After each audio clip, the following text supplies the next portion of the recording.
Hello दोस्तों, आप सभी का स्वागत है आपके अपने चैनल बीके स्टडी पॉइंट में। आज हम बात करेंगे बिहार एसआई की जो पीटी की परीक्षाएं हुई थी दो पाली में। 26 दिसंबर 2021 को परीक्षा हुई थी, तो ये प्रथम पाली के प्रश्न हैं। पिछला जितना भी परीक्षाएं हुई हैं उन सभी का प्रश्न मैं एक वीडियो के माध्यम से आपको यहाँ इस चैनल पर प्रस्तुत कर दिया हूँ, और मैं प्रयास करूँगा कि हर date wise shift wise video आप लोगों को प्रोवाइड करने का प्रयास करूं। अभी ये 2021 वाला पूरी तरह से दोनों पाली का प्रश्न मैं आपको अपलोड करूंगा, और धीरे धीरे 2019 वाला मेंस ईएसआई सब चीज़ की जो परीक्षाएं हुई हैं, परीक्षाओं के क्वेश्चन देखने से बहुत सारा हेल्प मिलता है, तो उसको हम लोग धीरे धीरे से काम करेंगे। तो आइए समय को न लेते हुए शुरू करते हैं। और आपको बता दूँ कि अगर इस चैनल पर आप लोग नए होंगे तो कृपया चैनल को सब्सक्राइब करिएगा, बेल आइकन को दबाइएगा, कमेंट करिएगा ज़रूर, ताकि आप और भी मैं अच्छे तरीक़े से काम कर सकूं। अभी मैं प्रयास करूंगा मेंस के पहले कि जो सार संग्रह की किताबें हैं महेश कुमार बर्नवाल वाली, उसका हर टॉपिक को कंप्लीट करने के लिए, और उसका ऑब्जेक्टिव भी मैं प्रयास करूंगा करने के लिए। तो इस चैनल पे बने रहिए, और आइए प्रश्न को देखते हुए समय को न लेते हुए शुरू करते हैं। सबसे पहला प्रश्न क्या है कि हाल ही में किस राज्य में सर्वाधिक ऊंचाई पर हर्बल पार्क का उद्घाटन किया गया? क्वेश्चन की आंसर क्वेश्चन में टिक की गई है ताकि असुविधा ना हो। आप लोग आराम से इसको देखते जाइएगा और प्रेम से देखिए। तो प्रश्न है, प्रश्न में देखिए, प्रश्न अभी वीडियो बनाने का क्या तात्पर्य है कि मेंस में इस वीडियो से कुछ ना कुछ हेल्प मिलेगा, और आने वाले जो न्यू वैकेंसी हैं उसके लिए भी इसका लाभ मिलेगा। तो भारत में सर्वाधिक ऊंचाई पर हर्बल पार्क का उद्घाटन कहाँ किया गया? तो ये उत्तराखंड में किया गया है। देखिए बहुत सारा पार्क का उद्घाटन, हर्बल पार्क या आपको केस्कोग्राफ पार्क, मानी बहुत सारा पार्क, क्रोमेटिंग पार्क, बहुत सारा पार्क, मतलब कि जो सुगंधित पार्क, इसके लिए जो मैंने पार्क से संबंधित बहुत सारा नया पार्क जो है उत्तराखंड में बनाया गया है। एंकर शब्दावली का उपयोग किस खेल में होता है? तो एंकर शब्द का जो संबंध है ना रिले रेस में होता है। ठीक है, प्रश्न ये भी बहुत अच्छा प्रश्न है। अच्छा प्रश्न क्या, दर्शन शास्त्र का प्रश्न है। आइए हम लोग देखते हैं, निम्नलिखित में से कौन सा भारत में जाति प्रथा का कारण नहीं है? तो जाति प्रथा का कारण नहीं है यहाँ से पूछ रहा है, तो विवाद समूहों के सदस्यों में भी हो सकता है। विवाह नहीं, विवाह जो है समूह के सदस्यों में ही हो सकता है, विवाह समूह से बाहर हो सकता है। जाति में खाने पीने खाना बांटने की सेम, देखिए कौन सा शामिल है? तो शामिल नहीं है का मतलब क्या हो सकता है कि जाति जन्म से निर्धारित होगी, तो ये जाति प्रथा का कारण है जो कि जन्म से निर्धारित होती है। विवाह समूह के सदस्यों के बाहर हो सकती है। ठीक है, तो ये जाति प्रथा का कारण नहीं हो सकता। इस क्वेश्चन का ऑप्शन सी आंसर होगा। ठीक है ना, तो अगर इसमें कोई त्रुटि होगी तो मैं कमेंट बॉक्स में इसका आंसर पिन कर दूंगा। ठीक है, आगे बढ़ते हैं। PURA पूरा का अर्थ क्या होता है? तो provision of urban areas, provision of urban areas. निम्नलिखित में से किस राज्य में कटी बिहू उत्सव मनाया जाता है? तो बिहू उत्सव असम का ही उत्सव है, तो कटी बिहू उत्सव भी असम में मनाया जाता है। ये अच्छा प्रश्न है। प्रथम अफीम युद्ध का समापन करने वाली संधि थी? तो नानकिंग की संधि के अंतर्गत प्रथम अफीम युद्ध की जो अफीम युद्ध है उसकी समाप्ति की गई थी। पुस्तक, एक प्रश्न पूछी गई है पुस्तक से, हैप्पीनेस ऑल अराउंड। तो हैप्पीनेस ऑल अराउंड पुस्तक के लेखक अभिजीत गुप्ता जी हैं। ठीक है, आगे बढ़ते हैं। वेबर के अनुसार निम्नलिखित में से कौन सा प्रारंभिक सत्ता का स्रोत है? तो ये भी प्रश्न क्या है, आपको दर्शन शास्त्र का क्वेश्चन है, फिलॉसफी का क्वेश्चन है, तो प्रथा से संबंधित है। इसके बारे में मुझे पूरी तरह से जानकारी नहीं है, लेकिन इसका आंसर ये आप लोग जान लीजिए। इम्पैक्ट एक इंडेक्स है, तो इम्पैक्ट्स जो है ना ये किससे संबंधित है? तो ये प्रवासियों से संबंधित है। जैसे इससे और हम बता सकते हैं इसके बारे में थोड़ा सा कि प्रवासी भारतीय दिवस मनाया जाता है। क्यों मनाया जाता है? जब महात्मा गांधी दक्षिण अफ्रीका से 9 जनवरी 1915 को लौटे थे भारत में, उसी के उपलक्ष्य में प्रवासी भारतीय दिवस मनाया जाता है। और इम्पैक्ट एक इंडेक्स है, किससे संबंधित इम्पैक्ट इंडेक्स निकाला जाता है? तो ये प्रवासियों से संबंधित निकाला जाता है। भारत का सक्रिय द्वीप, तो सक्रिय ज्वालामुखी, भारत में 2 ज्वालामुखी है, दोनों अंडमान निकोबार में। एक का नाम है बैरन और दूसरे का नाम है नारकुंडम। तो बैरन ज्वालामुखी सक्रिय ज्वालामुखी है, नारकुंडम सुषुप्त ज्वालामुखी के अंतर्गत आता है। मैं आपको बता दूं कि एनसीईआरटी की जो की पॉइंट होती है, जैसे क्या आप जानते हैं अलग अलग टॉपिक में दी जाती है, उसका 9th क्लास का मैं वीडियो अपलोड किया था। उससे हमको विश्वास है कि ये दरोगा के एग्ज़ाम में 4-5 प्रश्न 30 मिनट का वीडियो होगा, उसको समय निकाल के ज़रूर देखिएगा। NCERT करके लिखा हुआ है, की पॉइंट क्लास 9th, ज़्यादा वीडियो नहीं है, खोज लीजिएगा, खोज के देखिएगा ज़रूर, अच्छा लगेगा और उससे प्रश्न आपको देखने को मिलेगा। यानी कि बिहार दरोगा में उस वीडियो से 4-5 प्रश्न आया हुआ मुझे दिखा। तो भारत की सक्रिय ज्वालामुखी बैरन द्वीप है, ठीक है। कौन सा मंत्रालय, खेल मंत्रालय, कौन सा मंत्रालय खेल पुरस्कार के सम्मान से जुड़ा है? देखिए, खेल पुरस्कार जो है ना, युवा मामले और खेल मंत्रालय के द्वारा ही दिया जाता है, ठीक है। बहुत बड़ी बात नहीं है। खेल कौन मंत्रालय देता है? तो युवा और खेल मंत्रालय देता है। अच्छे प्रश्नों में एक है, भारत में जल प्रदूषण निरोध एवं नियंत्रण अधिनियम किस वर्ष पारित किया गया था? तो प्रदूषण से नियंत्रण करने के लिए, जल प्रदूषण के नियंत्रण करने के लिए एक्ट पारित की गई थी, वो 1974 में की गई थी, ठीक है।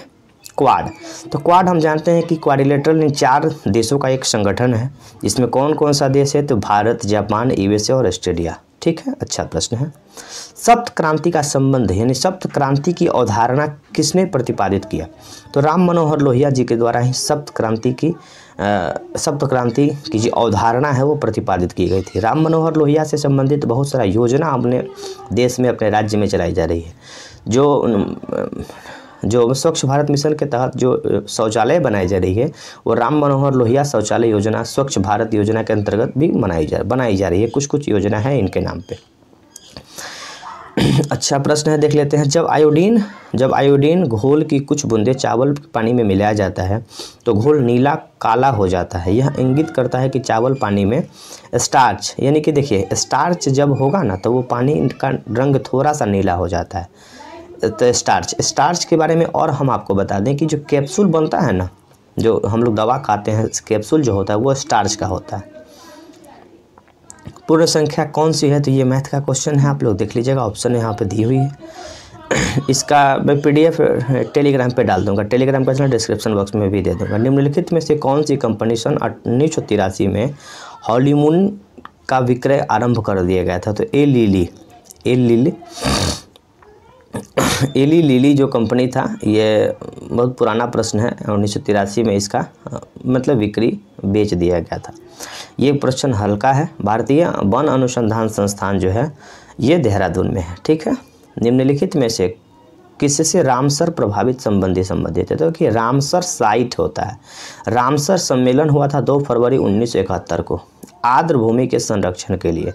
जो वेटलैंड्स है, आर्द्र भूमि है, उसको किस तरह से संरक्षित किया जाए, उसी के लिए एक सम्मेलन बुलाई गई थी 2 फरवरी 1971 ईरान के रामसर नामक स्थान पे।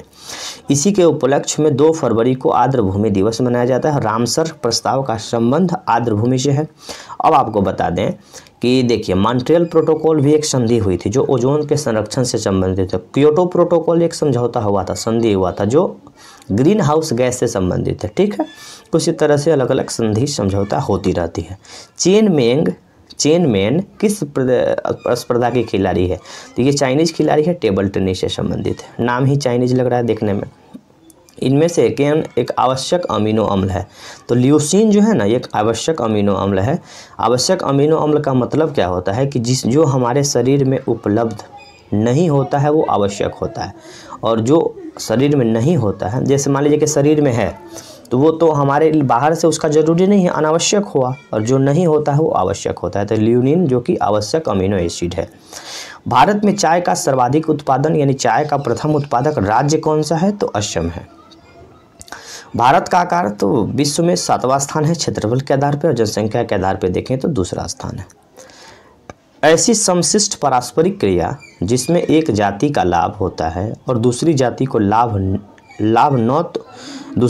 न तो लाभ होता है न ही हानि होती है, इसको सहभोजिता कहा जाता है। जैसे बहुत अच्छा प्रश्न है कि ऐसी समिष्ट पारस्परिक क्रिया जिसमें एक जाति को लाभ होता है और दूसरी जाति को न तो लाभ होता है और न ही हानि होती है, उसको सहभोजिता कहा जाता है। जैसे हम लोग पढ़ते हैं बीच में, जैसे कवक और शैवाल से संबंधित कुछ बातों को पढ़ते हैं, उसी तरह का ये प्रश्न है कि ऐसी सहभोजिता का मतलब क्या होता है कि एक को जाति को लाभ होता है और दूसरा जो उसके ऊपर आश्रित होता है उसको न लाभ होता है और न हानि होता है, वो मतलब कि सामान्य स्थिति में रहता है, सौर सेल बनाने के लिए किस तत्व का प्रयोग किया जाता है? तो सौर सेल बनाने के लिए सिलिकॉन और जर्मेनियम का प्रयोग किया जाता है, क्योंकि ये दोनों आपको सेमीकंडक्टर है, सॉरी सेमीकंडक्टर। तो सौर सेल में ज़्यादातर सिलिकॉन का प्रयोग किया जाता है। किस देश के प्रधानमंत्री 15वीं पूर्वी एशियाई शिखर सम्मेलन की अध्यक्षता किए थे? तो ये वियतनाम के जो प्रधानमंत्री हैं वो 15वीं एशिया शिखर सम्मेलन की मेजबानी और अध्यक्षता किए थे। प्रतिदीप्ति नलिका तथा नियॉन चिन्ह बालों में होता है।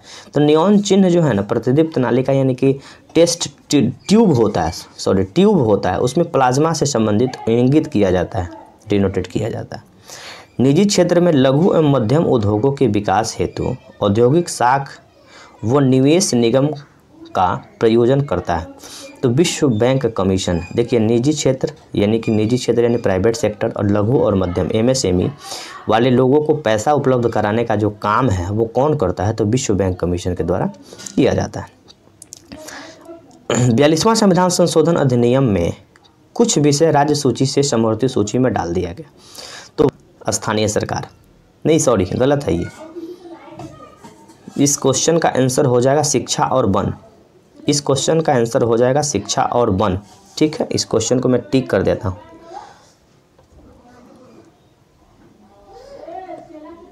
ठीक है, क्योंकि 42वां संविधान संशोधन स्थानीय सरकार पूरी तरह से राज्य सूची से समवर्ती सूची में डाला गया। तो स्थानीय सरकार जो है ये इनमें से कौन नीचे गलत उल्लेखित है? सॉरी, बढ़िया, यही तो होना चाहिए एग्जाम में, क्योंकि प्रश्न को अच्छे से पढ़िए। 42वां संविधान संशोधन अधिनियम में कौन सी विषय राज्य सूची से समवर्ती सूची में डाल दिया गया? इनमें से कौन सा नीचे गलत उल्लेखित है? तो शिक्षा और वन को डाला गया समवर्ती सूची में, वन और जंगली जानवर को डाला गया समवर्ती सूची में, लेकिन स्थानीय सरकार को समवर्ती सूची में नहीं डाला गया था, क्योंकि स्थानीय सरकार राज्य सूची का विषय है। ठीक है, इस सूची का वर्णन संविधान की 7वीं अनुसूची में शामिल की गई है। 33 में 2024 की ओलंपिक में मेजबानी कहाँ पे होगी? तो 33वां जो ओलंपिक होगी ना, ये 2024 में फ्रांस की राजधानी पेरिस में होगी। जहांगीर के शासनकाल में निम्नलिखित में से किस चित्रकार को नादिर उल असर का खिताब से नवाजा गया? तो ये उस्ताद मसूर यानी कि मसूर जो चित्रकार था ना, उसका संबंध जहांगीर के शासनकाल से था। तो जहांगीर ने इसको नासिर उल असर की उपाधि से संबंधित किया था। पेले एक फुटबॉल के बहुत ही महान खिलाड़ी के रूप में इनको जाना जाता है। आगे बढ़ते हैं। 7वीं पंचवर्षीय योजना के अंतर्गत कौन सी अपनाई गई? तो 7वीं पंचवर्षीय योजना के अंतर्गत सेवा क्षेत्र में विकास, कृषिगत विकास, औद्योगिक विकास यानी कि तीनों क्षेत्रों में मतलब विकास के लिए काम की गई थी। जैसे कभी कभी प्रश्न पूछा जाता है कि प्रथम पंचवर्षीय योजना, तो प्रथम पंचवर्षीय योजना कृषि पे बल दिया गया। सेकंड पंचवर्षीय योजना पूछा जाता है तो औद्योगिक क्रांति पे बल दिया गया यानी कि इंडस्ट्रियलाइजेशन। उसी तरह से अलग अलग क्षेत्र में 7वीं पंचवर्षीय योजना में तीनों क्षेत्रों पे विकास की बात की गई। निम्न नाभिकीय रिएक्टर का अवयव जो अभिक्रिया को नियंत्रित करता है यानी कि नाभिकीय रिएक्टर को कंट्रोल करने का काम कौन करता है? तो नियंत्रक क्षर। ये नियंत्रक क्षर के रूप में कौन कौन होता है? तो कैडमियम और बोरोन का क्षर लगा के उसको नियंत्रित किया जाता है, कंट्रोल किया जाता है। आपको बता दो कि नाभिकीय रिएक्टर जो है परमाणु विखंडन पे आधारित होता है। कैसे परमाणु विखंडन? नियंत्रित नाभिकीय परमाणु विखंडन। अगर हम लोग अनियंत्रित नाभिकीय विखंडन पे काम करेंगे तो वो परमाणु बम बनेगा, और नियंत्रित नाभिकीय विखंडन, कंट्रोल नाभिकीय विखंडन पे हम काम करेंगे तो वो जो होगा नाभिकीय रिएक्टर बनेगा। क्योंकि कंट्रोल करके हम लोग एनर्जी को कंट्रोल किए और कंट्रोल करने के बाद उसका उपयोग कर लिया, और अनकंट्रोल जब हो जाता है तो विस्फोट होता है, ध्यान रखिएगा। तो नियंत्रक क्षर के लिए कैडमियम और बोरोन का क्षर प्रयोग किया जाता है। नियंत्रित करने के लिए क्षर का ही उपयोग किया जाता है। ठीक है, और मंदक के लिए जानते हैं ड्यूटेरियम ऑक्साइड D2O का प्रयोग किया जाता है। यूटोपिया के लेखक, तो यूटोपिया एक पुस्तक है जिसके लेखक थॉमस मोर हैं। कोशिका द्रव्य क्लोरोप्लास्ट और माइटोकॉन्ड्रिया में कौन सा राइबोसोम पाया जाता है? तो 80 कोशिका द्रव्य में 80S ये सब्सटेंस है, और क्लोरोप्लास्ट में 70S और माइटोकॉन्ड्रिया में 70S पाया जाता है। जब क्लोरोप्लास्ट और माइटोकॉन्ड्रिया में अंतर हम लोग पढ़ते हैं ना, यूकैरियोटिक और प्रोकैरियोटिक, वहाँ पे ये प्रश्न आपको बायोलॉजी में देखने को मिलेगा। निम्नलिखित में से कौन सा उदाहरण है? निम्नलिखित में से कौन सा समूह का उदाहरण कौन सा है? तो समूह का उदाहरण कौन सा है? रेलवे स्टेशन पे सिनेमा दर्शक परिवार के सदस्य। देखिए इस क्वेश्चन थोड़ा सा डिफर है। क्वेश्चन में था कि अपना समूह, यानी कि जो समूह के बारे में बात कर रहा है ना, तो परिवार के जो सदस्य होते हैं ना, ये एक अच्छे समूह के रूप में जाने जाते हैं, वो प्रश्न था। थोड़ा सा इस प्रश्न में मिसप्रिंट है। अरुणोदय योजना, तो अरुणोदय योजना जो है ना, ये असम के सरकार के द्वारा शुरू की गई है। ये बेटी के विवाह पे सोना देने का काम करता है ताकि वो बेटी का विवाह अच्छे तरीक़ा से हो जाए। निम्नलिखित में से कौन सी कमेटी मौलिक कर्तव्य से संबंधित है? तो मौलिक कर्तव्य से संबंधित स्वर्णसिंह समिति की रिपोर्ट पे मौलिक कर्तव्य को लाया गया था। 51 क में है मौलिक कर्तव्य, 11 मौलिक कर्तव्य है। 2021 का साहित्य का नोबेल पुरस्कार तो अब्दुल रज़ाक गुरनाह को दिया गया। अच्छा प्रश्न था। गंधार शैली, तो गंधार शैली जो है ना, ये प्रश्न हमेशा आता है कि महात्मा बुद्ध की पहली मूर्ति मथुरा शैली में बनी है, ज़्यादा मूर्ति गंधार शैली में बनी है। ठीक है, अब आइए भारत और यूनान को हम लोग ग्रीक बोलते हैं, जहाँ के अरस्तु हुआ करते थे।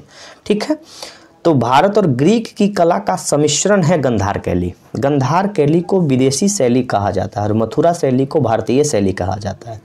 मथुरा शैली जो है, मथुरा शैली में काली रंग के मिट्टी का प्रयोग होता है। जैसे आप लोग पटना में बुद्ध पार्क में जाइएगा तो वहाँ महात्मा बुद्ध की एक मूर्ति बनी है, वहाँ पे स्पष्ट रूप से लिखी जाती है जो काला रंग का जो मूर्ति होगा, काली रंग की मिट्टी से बनी हुई मूर्ति होगी, वो मथुरा कला का होगा।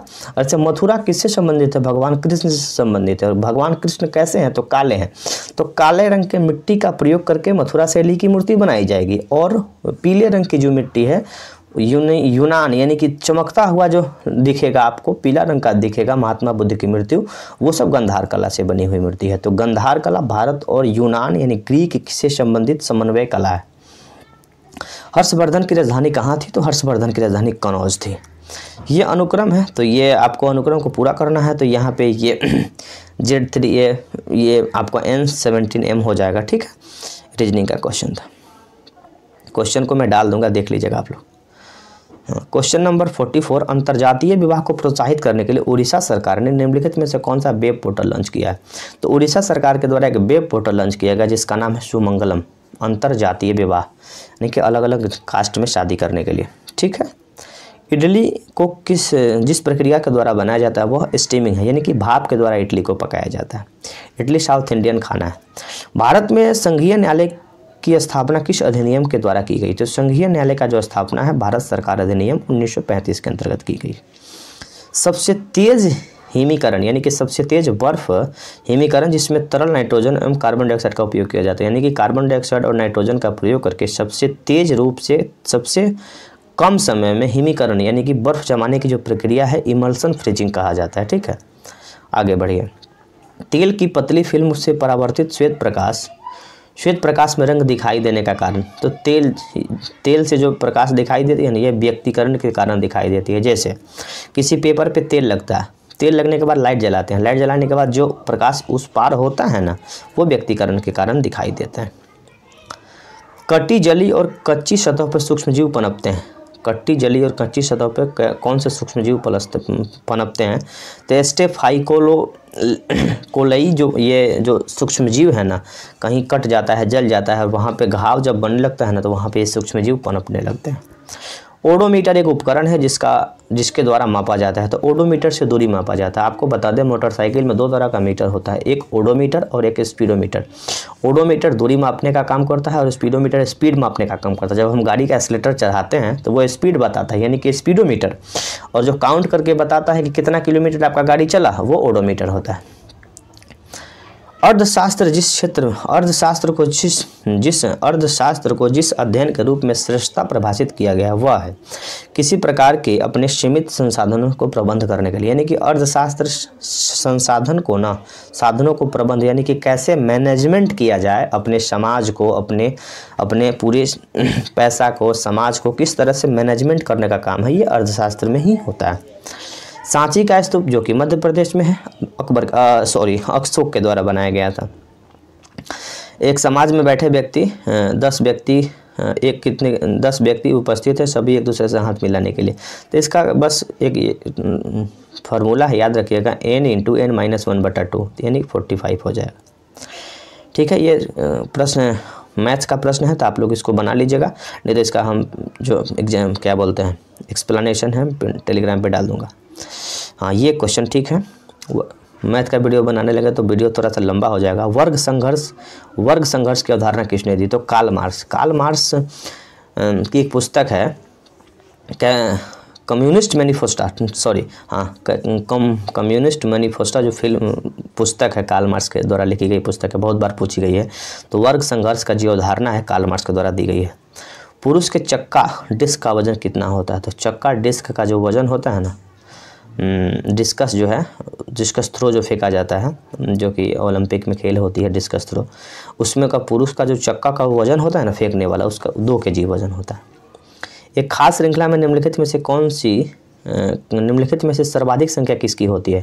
तो सर्वाधिक संख्या अपघटक की होती है। किसी भी खाद्य फूड चेन में जो सर्वाधिक संख्या होती है अपघटक की होती है। अपघटक मतलब वही बैक्टीरिया। भारत की उत्तरी बिंदु इंदिरा कोल जो कि जम्मू कश्मीर में है, और दक्षिणी बिंदु इंदिरा पॉइंट। देखिए बहुत अच्छा तरीका से इस चारों ऑप्शन पे हम लोग चर्चा कर लेते हैं। इंदिरा पॉइंट दक्षिणी बिंदु, इंदिरा कोल उत्तरी बिंदु, किवुथु जो कि अरुणाचल प्रदेश में है पूर्वी बिंदु, और सरक्रिक जो है गुजरात में है यानी कि पश्चिमी बिंदु वेस्ट।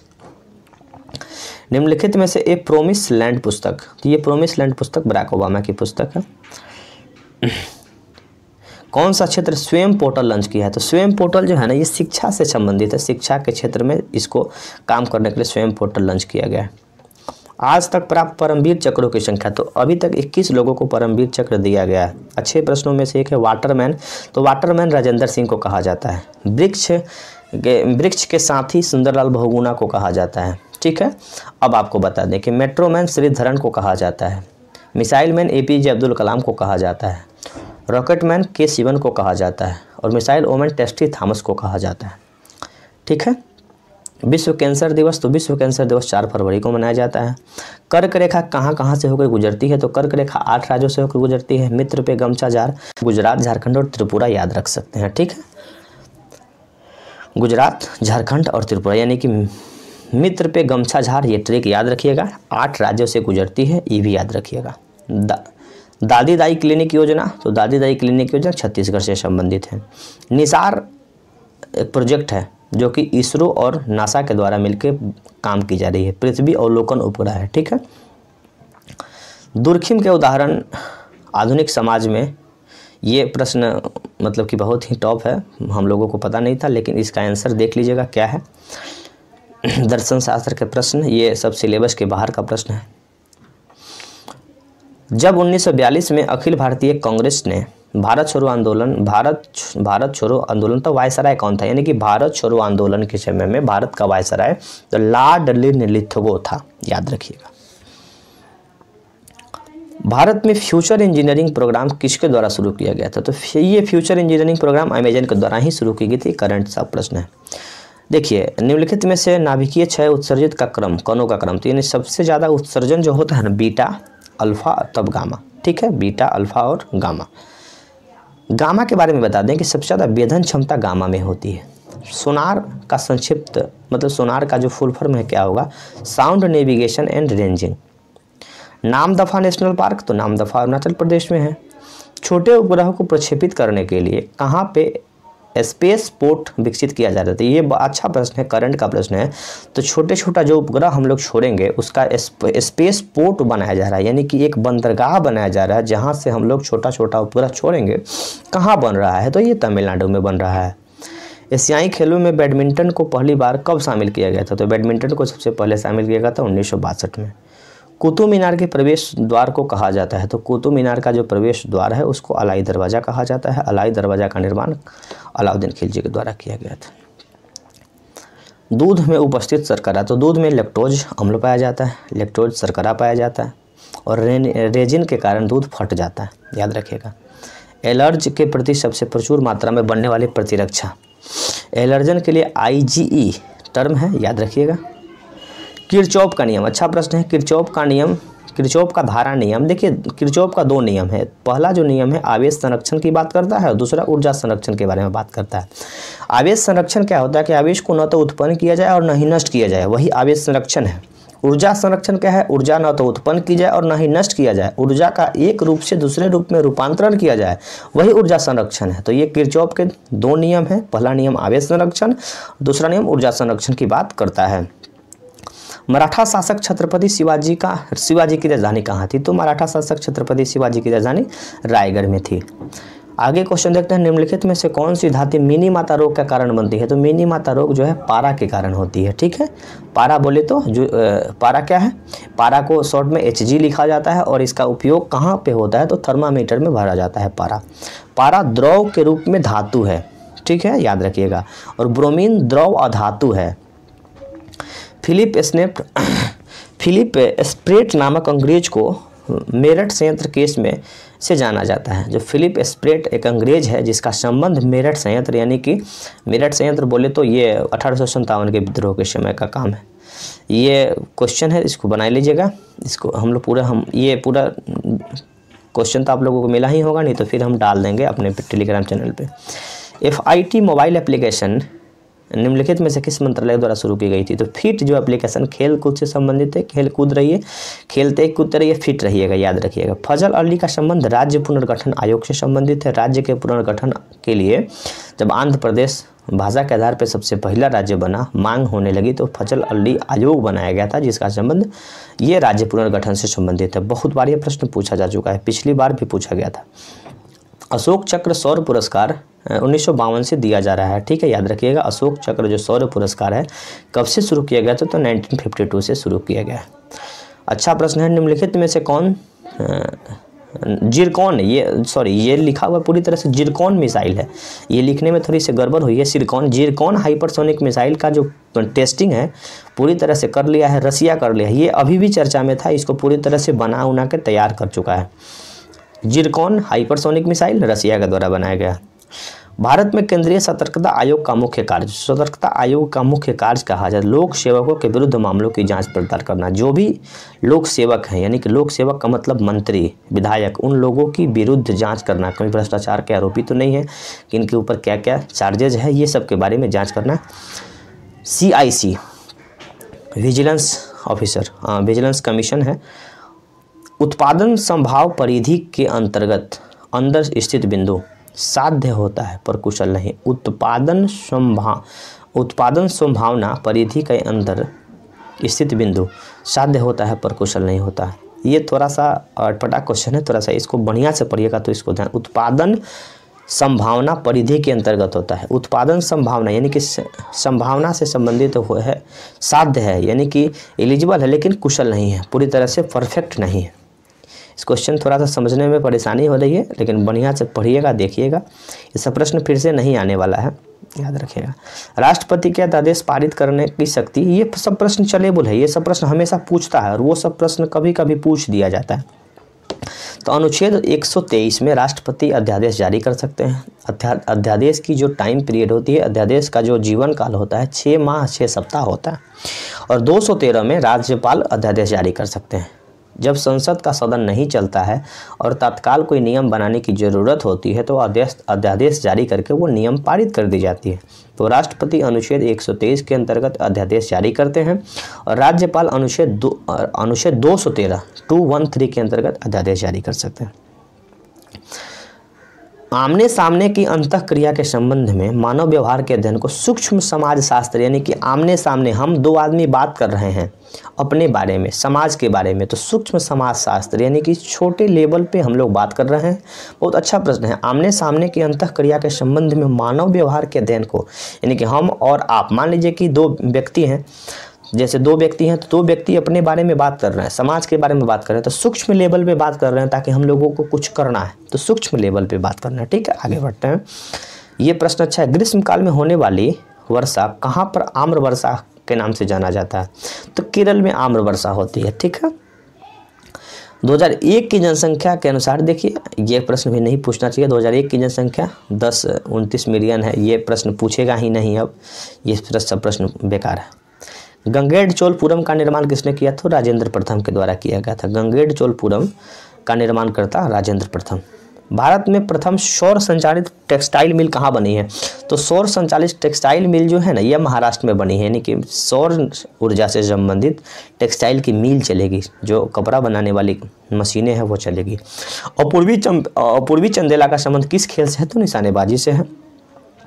भारत की संसदीय प्रणाली में शून्यकाल का आशय है। तो शून्यकाल का जो टाइम होता है 12 से 1 बजे का होता है। प्रश्नकाल के बाद प्रश्नकाल के बाद वाले समय को शून्यकाल कहा जाता है।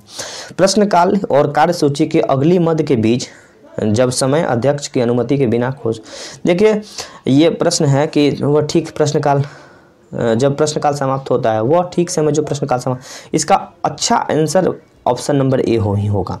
प्रश्नकाल के बाद वाले समय को हम लोग शून्यकाल कहते हैं। शून्यकाल का टाइमिंग हम पूछे, ये टाइमिंग 12 से 1 होता है। इसकी अवधारणा भारत की मीडिया के द्वारा दी गई है। 1962 में इसकी शुरुआत की गई थी, याद रखिएगा।